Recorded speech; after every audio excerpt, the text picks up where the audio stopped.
Hi, everybody, and welcome to Out of the Gate, Daily Racing Form's weekend handicapping preview program. I'm your host, Stan Illman. Thanks so much for watching. Let's take a peek at what's on tap for this week's edition of Out of the Gate. Daily Racing Form handicappers Mike Beer, Matt Bernier, and I will take a look at three major graded stakes races on Saturday. Two from Santa Anita, the Triple Bend and the Charlie Whittingham, and the DRF Bet Saturday race of the day, the Monmouth Stakes from where else? The Jersey Shore at beautiful Monmouth Park. Nicole Russo and Craig Milkowski both take a look at the turf sprint at Santa Anita on Saturday. The Grade 3 Daytona Stakes, looking at it from different angles. Nicole with her pedigree pick, Craig with his Timeform US pace projector, David Aragona, his Timeform US spotlight looks at the Monmouth Stakes at, of course, Monmouth. Plus best bets, horses to watch, and lots more. So let's break out of the gate.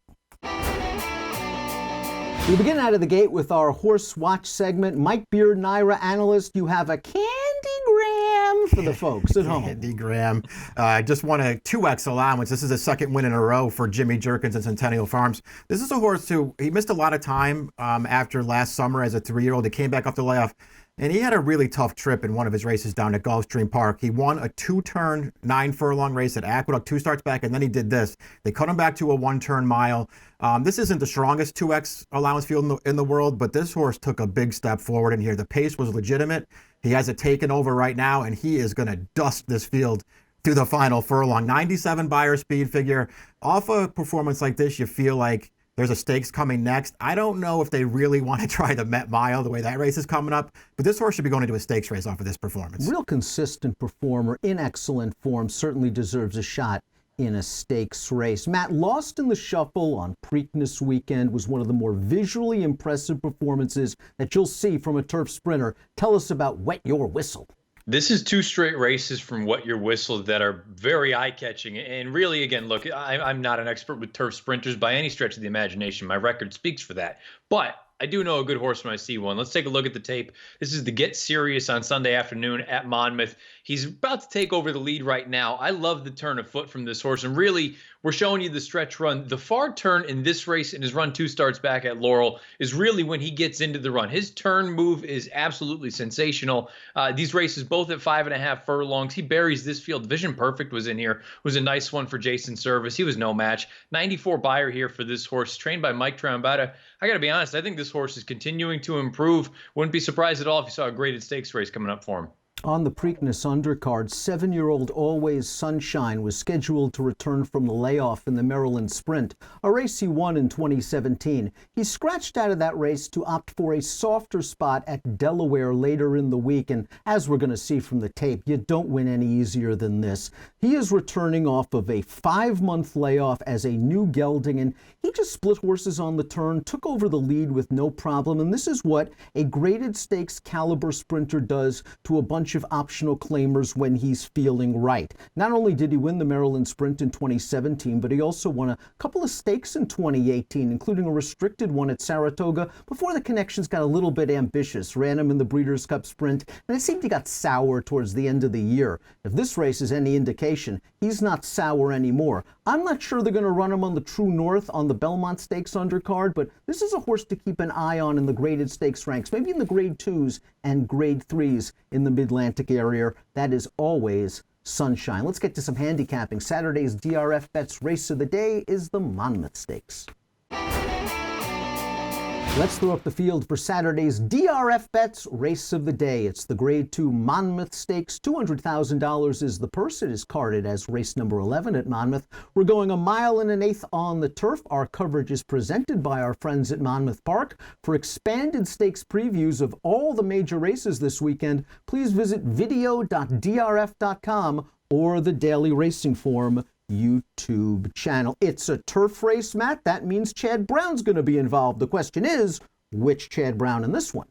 I like Almanar. This is a horse that really, it's a tale of 2 horses, Dr. Jekyll and Mr. Hyde, as far as the turf is concerned, because when there's any kind of give in the ground, he can't pick his feet up. He just simply can't run. When it's rock hard, nice and firm, he can do something like this. We're going to go back to his seasonal debut in 2018 at Belmont Park. You see him rolling outside right now in those Shadwell silks with the white stripes. He's going to get the job done only by a neck, but visually, he was never a loser here in this spot. Followed this up with a giant effort in the Arlington Million, a Grade 1 race, only lost by a half length to Robert Bruce. And sure, he's lost 3 consecutive races coming into it, or 4, I should say, technically, including the Arlington Million, but 3 in a row on less than firm going. I think you need to just completely draw a line through those. If he gets firm ground, I think he's the horse to beat. Mike, you're looking at somewhat of a stranger in this race. Bill Mott has the number 1 Monarchs Glen. Forgiving handicappers will look at his last race as nothing more than a prep, and he showed some quality overseas. Yeah, I thought it was a prep too. In his seasonal debut, his stateside debut at Churchill last time, they just took him back to last, going a mile. He didn't break great in that race, and it just felt like there was no real urgency. They let him race on through the stretch, and he passed some horses. I feel like they were just sort of setting him up for something else, and maybe this is something else for him. This is a horse who was a pretty good horse overseas, a real handful over there. He's a horse who at times would get way too headstrong and would lose his race before they even broke the gates. But when he was right, he was pretty good, and they gelded him as a 3-year-old. We're going to look at one of his wins, his most recent win over there, because last year they only ran him 3 times, 2 really tough spots. And then this race where, yes, Frankie Dettori gives him a perfect trip. He saved all the ground. He's going to find room right here, and he's clear inside the quarter pole. But he wins this race very easily. This was a really nice performance for a horse who, when he's right, when he behaves himself, he can come through with performances like this. I'm hoping he needed that first start off the layoff and first start in this country, and he gets more distance to work with now from a great inside post. I'm expecting this horse to take a step forward on Saturday. I'm hoping that my top selection, the number 8 Projected, drifts off the 5-1 morning line. He really has to in order for me to play him. Look, he's run second 12 times from 27 lifetime starts. Let's go back to his most recent race, the Cliffhanger, sort of a local prep for the Monmouth. We see him wheeling out to the outside here. He's going to take a look at the crowd. He's finally going to get straightened away by Antonio Gallardo. And here comes Projected. It looks like he's finally going to win one. But that's a pretty good horse in Hawkish, who's splitting horses just to his inside, the number 1. Projected sees him now. He's going to try to fight Hawkish. He's just going to take his 12th second place finish of his career. My angle for him in this race is he always seems to run his best third off the layoff. Just look at his form. Second in the Dixie Stakes behind champion World Approval, winner of the Baltimore-Washington Invitational Turf Cup, 102 Beyer speed figure, and beaten ahead in the Bernard Baruch. This will be his third start of the form cycle this time around. I'm hoping for a little bit of a pace. Projected may not be the most likely winner, but he'll be there at the end with his usual late run. I'm hoping, finally, he can get the job done. Nicole Russo's Pedigree Pick segment and Craig Milkowski's Timeform U.S. Pace Projector segment, they both focus on the Daytona Stakes, a 5-furlong sprint at Santa Anita. Let's go to them right now. Hey everyone, Nicole Russo coming to you for Out of the Gate to take a look at the Daytona Stakes, a turf sprint on Saturday at Santa Anita where Ken Saka will make his turf debut.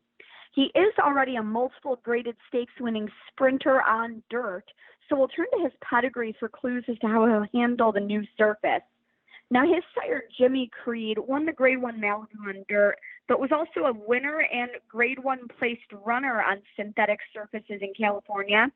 The young stallion, already the sire of King of Speed and Blame the Rider, both stakes winners on turf last year, plus Casa Creed, who won the Kitten's Joy earlier this year. Now, Kentaka's Dam Sliced Bread was unraced, but she is a half-sister to Red Chili Pepper, a multiple Group 3 winner on turf in Japan, and Proud Heiress, a Grade 3 winner on synthetics in Canada. So although Kentaka has made all 10 of his prior starts on dirt, I think there's a lot on his page on both sides to suggest he might handle other surfaces. The Daytona, just one of the stakes lined up coast to coast on this long holiday weekend, and we're taking you through all of it right here on Out of the Gate. Hi, this is Craig Milkowski at Timeform US for Out of the Gate. In the Pace Projector segment this week, I'm going to take a look at the Daytona Stakes being run at Santa Anita. And it's a bit different this year in that usually it's run down the hill at 6.5 furlongs, but those races have been suspended for the time being at the track.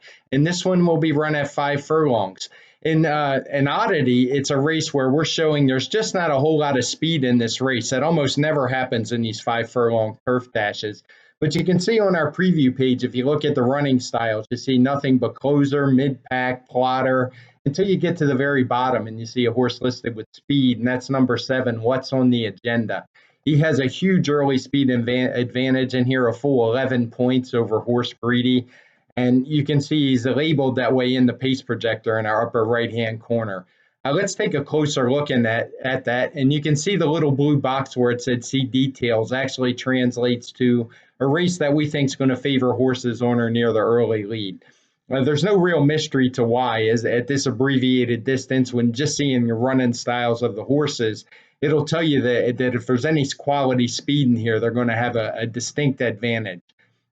So what you want to do is then take a look at the past performances of that horse and see if he's a horse capable of using that advantage. And what we see with this horse is he was running down the hill. He won 2 out of 3 going wire to wire, a course where it's not always easy to go wire to wire. And he was in top form. He ran 125, 121 speed figures, 3 races and 2 races back. And given that good form, they shipped him to Keeneland, where he ran at the spring Keeneland meet. And he drew into a really tough allowance race and had a very tough trip that day. So he cut back to 5.5 furlongs, but I don't really think it was the cut back in distance that caused his issues as much as the trip. You can see he was caught wide on the turn. The pace was really fast. It was a 147. He was up battling on the lead. He was third, less than a length back. And, so it's just a very tough trip when it's that fast. You don't want to be losing ground at the same time. So understandably, he backed up through the lane and finished 8.5 lengths back or so for the win. He still managed to get 100 speed figure that day just because of how fast the pace was. That is part of our speed figures. But now he ships back to California, where I think he just finds the ideal spot. As we saw, there's not a lot of speed, and there's really not a whole lot of competition. His main competition, the horse we're going to take a look at next, is Eddie Haskell. He's another that's been in rare form. He's won 2 out of 4. He's run between 119 and 123 speed figures in all of those last 4 races. And you'll note that the distance of his 2 wins out of those 4 tries have both come at 5 furlongs. And he is a horse that does have some early speed. It's not like he's going to be far back. So I think he is definitely the main competition for what's on the agenda. And he's probably going to wind up being the betting favorite if I had to guess here. I'm recording this before the morning line is available. The one other horse I want to mention in here is Kanthaka. He's a graded stakes winner on dirt. He almost always gets bet at the windows, but he's one I'm really against in here. He's trying turf for the first time. And I think it's a race where it's more of a desperation move, just trying to get him back on track, see if maybe he'll take to the turf because he hasn't been running particularly well on dirt. But all 3 of his wins in his career have come at the extended sprint distance of 7 furlongs. I really don't think 5 furlongs is what he's looking for. And even if it was, a running style like his of coming from well off the pace, it's just not going to cut it in this race where there's just not a whole lot of speed. So in review, the horse I really like here and I think is going to offer some value is the outside horse, What's on the Agenda. He's going to be my win bet. I'll play him in exactas with Eddie Haskell, and I will be against Kanthaka. That does it for the Pace Projector segment this week from Timeform US on Out of the Gate, and I'll see you again next week. Are you a horse player looking to raise your game? For over 120 years, expert handicappers have relied on Daily Racing Form as their must-have source for news and data, featuring exclusive buyer speed figures, Timeform US pace figures, and integrated replays. DRF Formulator is the most powerful handicapping tool on the market today. Use what the pros use. Go to drf.com/formulator and enter code DRFTV to get your first card free. drf.com. Raise your game. So you think horse racing's all about fancy hats and mint juleps? But horse racing is a big business in the Commonwealth, from the breeding shed to the racetrack. It's all part of a multi-billion-dollar industry. So I bet you're wondering, where do I start? We all have the same answer. U of L, U of L, the University of Louisville. We're all graduates of the Equine Industry Program. So what are you waiting for? The U of L Equine Industry Program has been developing leaders for over 32 years. Apply today. Let's take a look at the field for the Triple Bend Stakes, one of 3 graded stakes races at Santa Anita on Saturday. This a grade 2, carded as race number 8.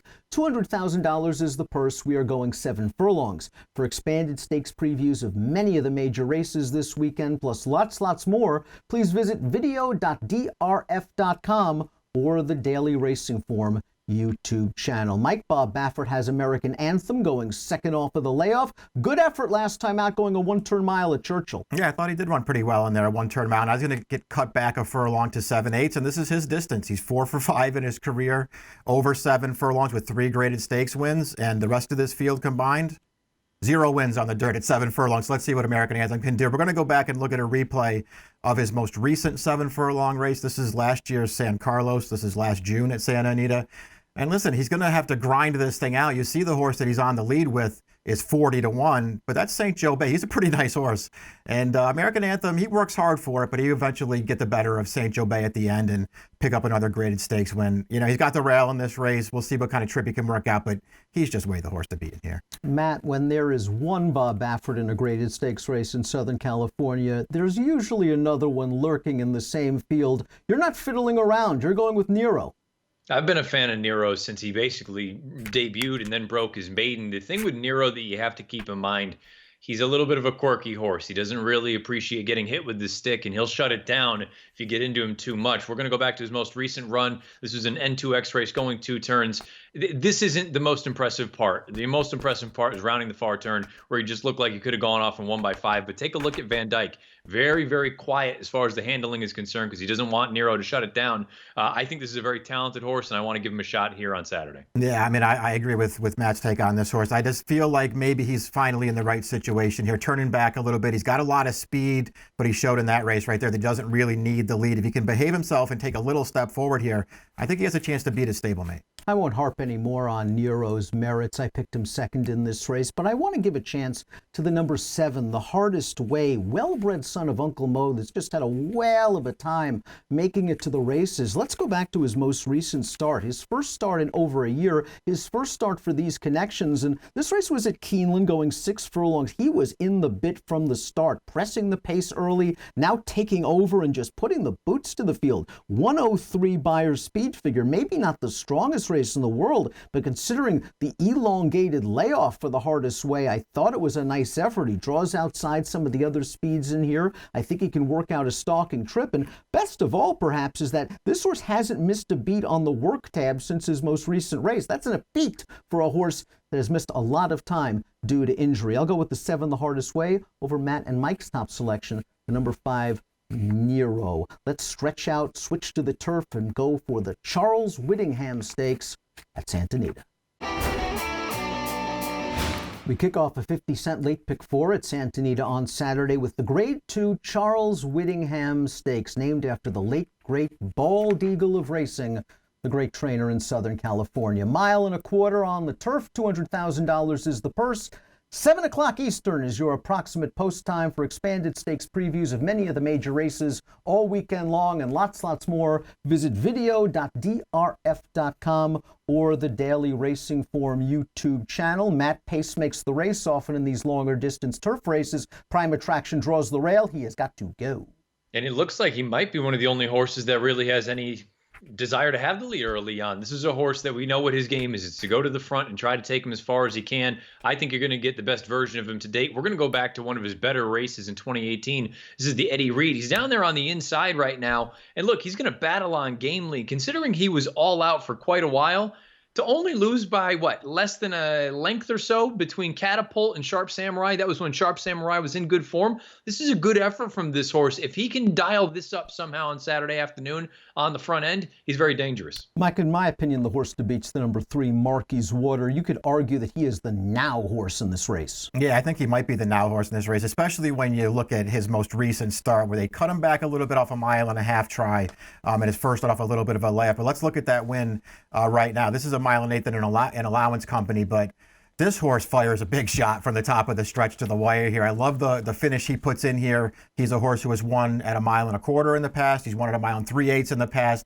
So I don't really feel like you have to worry about this added distance of this race. He comes with a big run through the stretch here, and I feel like if he can just show up and run this race again, he's got a big shot in here.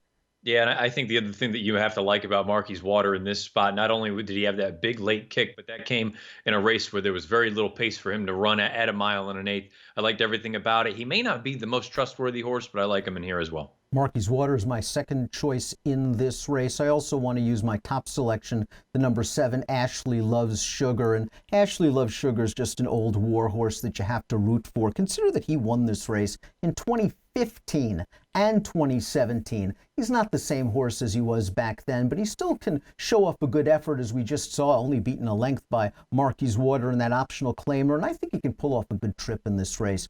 We know the horse on the rail's going to go. I think Brice Blanc has to send our Ashley Loves Sugar. Maybe he can sit second in a good spot and try to get the jump on the true closers in the stretch. I'll give Ashley Loves Sugar one more shot, 4-1 on the morning line in the Charles Whittingham Stakes. David Aragona's Timeform U.S. Spotlight. He focuses on the Monmouth Stakes. Let's go to that segment right now.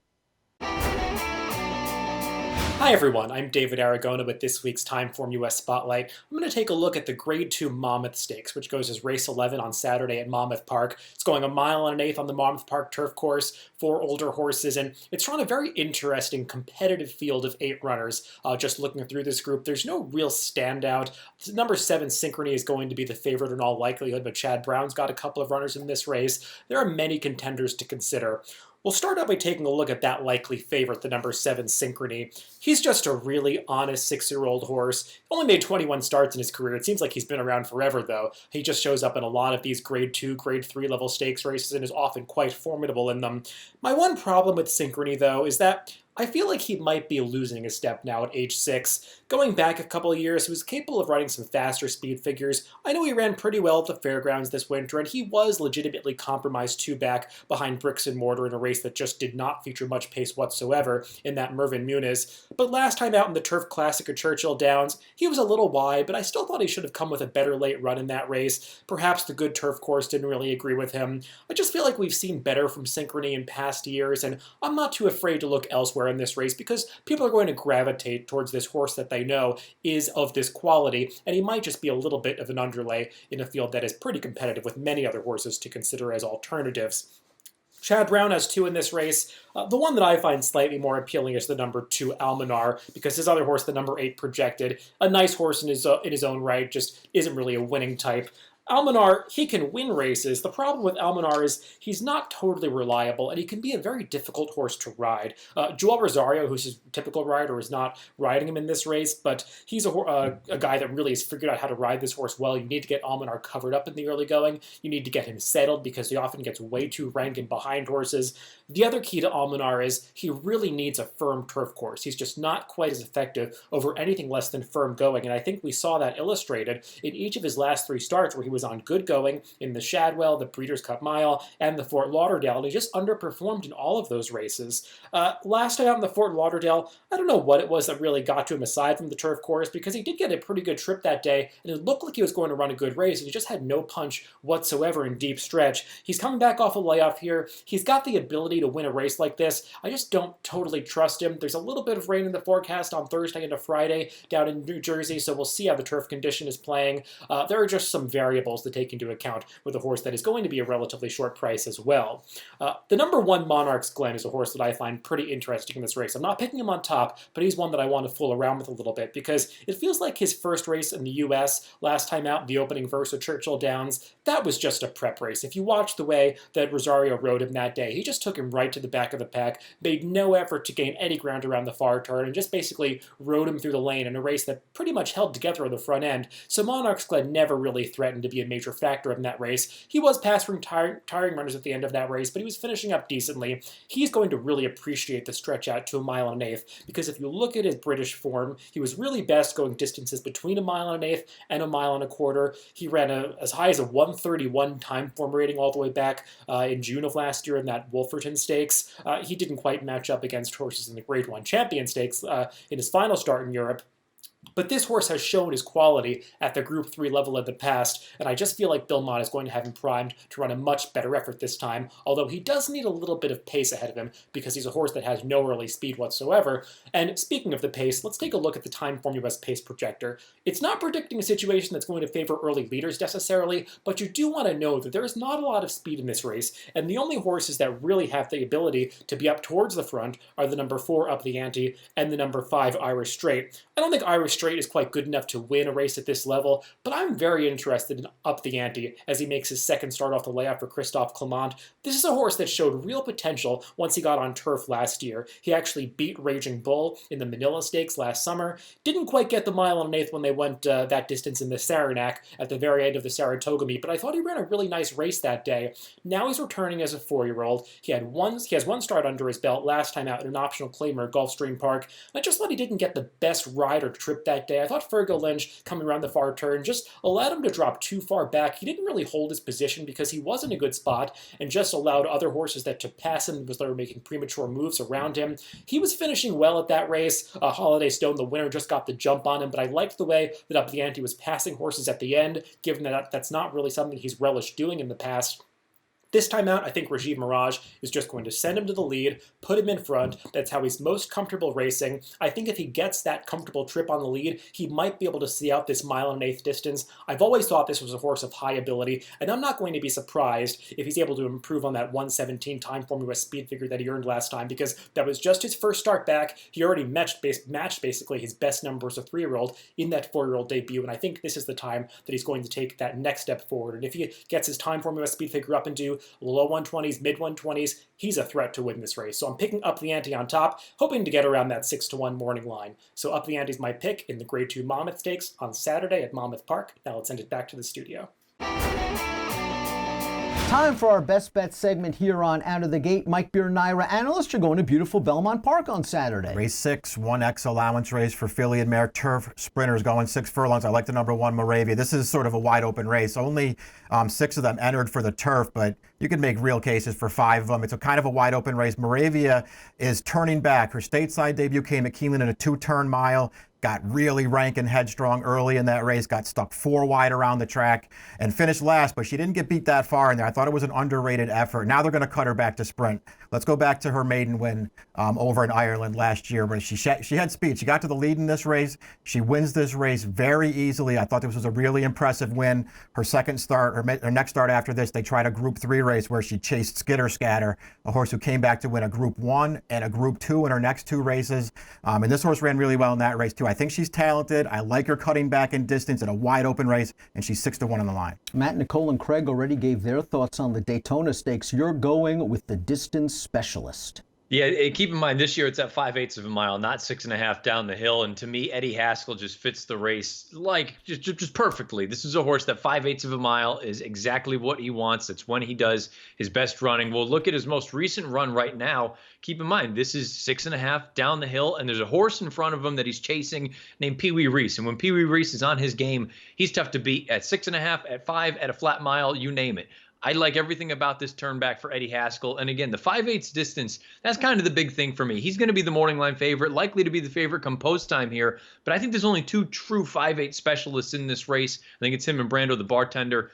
This is the 5th race of the day at Santa Anita. Maybe you can key Eddie Haskell in the payoff leg of the early pick 5. I'll stay at Santa Anita with race number 9, number 6, Meistermind. He's a half-brother to Mind That Bird and Doulahan that won a maiden special weight at 1.25 miles last year for trainer Steve Asmussen. He was actually entered in the Travers Stakes but was forced to scratch with a foot injury, and then he went to the sidelines. Purchased over the winter for $75,000 by Doug O'Neill and Connections, he was gelded before his start 2 back on a sloppy track. He doesn't like a sloppy track. Draw a line through that race. Let's go back to his most recent race. This is at Oaklawn, going 1 mile and a 16th. He's last on the rail, got steadied a little bit turning into the stretch, and I think he's just a little bit uncomfortable trying to run down towards the inside. Eventually, he will ease to the outside of this pace setter and finish second behind Combatant, a class dropper with a good late kick. Meistermind might want a little bit more distance than this mile, but I think he's rounding into form. He's still a lightly raced 4-year-old, and I think he just catches the right field